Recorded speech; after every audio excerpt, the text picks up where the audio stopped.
Hello guys, कैसे हैं आप लोग। तो दोस्तों हैं एक नज़्म लेके, और शायर का नाम है शहरयार साहब हम मोहब्बत में कह रहे हैं। शहरयार नाम है उनका, फेमस नाम।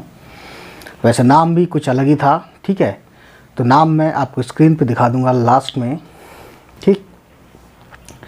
नज़्म कुछ यूँ है कि सोते सोते चौंक उठी जब पलकों की झनकार, आबादी पर वीराने का होने लगा गुमान, वहशत ने पर खोल दिए और धुंधले हुए निशान,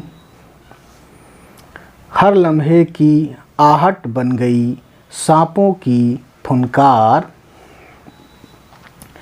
ऐसे वक्त में दिल को हमेशा सूझा एक उपाय, काश कोई बेख्वाब दरीचा चुपके से खुल जाए। तो ये नज़्म है, छोटी नज़्म है, मतलब हमने जो पढ़ी वो छोटी है।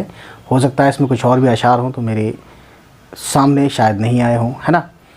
तो उम्मीद करता हूँ ये नज़्म आपको अच्छी लगी हो, ठीक है। और कोई भी मेरी जितने भी वीडियोस डाली, कोई भी किसी भी नज़्म या गज़ल में, है ना, कोई भी चीज़ आपको समझ में ना आए तो आप नीचे कमेंट कीजिए, ठीक।